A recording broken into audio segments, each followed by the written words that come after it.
Thank you, dearest Jesus. Thank you, dearest Jesus. Hallelujah, hallelujah, hallelujah, hallelujah.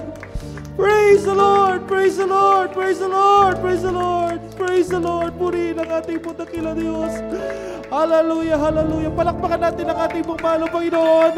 Hallelujah. Sumigaw tayo ng praise the Lord. Hallelujah. Praise the Lord. Purihin ang ating dakilang Diyos. Glory, glory to God. Hallelujah.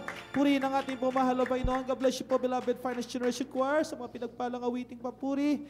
Para lamang po sa ating pong pinakamamahal na Panginoong Hesus Kristo po lamang. Praise the Lord. Glory and glory to God. Hallelujah, hallelujah. Napakasarap po damihin ang kanyang banal at makapangyarihang presensya sa ating pong kalagitnaan. Purihin ang ating pong dakilang Diyos.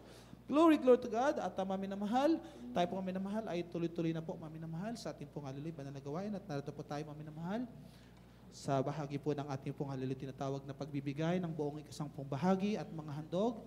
Purihin ang ating pong mahal na Panginoon. Hallelujah. Ngunit bagong lahat maminamahal, muli ako po'y nagpapaabot ng pinakamataas na pagpupuri sa ating pong pinakamamahal na Panginoong Hesus Kristo po lamang. Praise the Lord. Glory to God.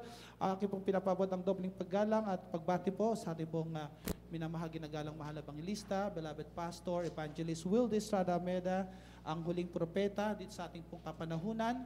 Purihin ang ating pong mahal na Panginoon at pagbati rin po sa kanila pong mga beloved na mga anak. Praise the Lord. At ganoon din ang patuloy na pagsariwa sa banal na alaala ng ating pong beloved Assistant Pastor, Lina C. Almeda. At muli ako pinagpapaabot ng isang mapagpalang umaga po sa inyo lahat mga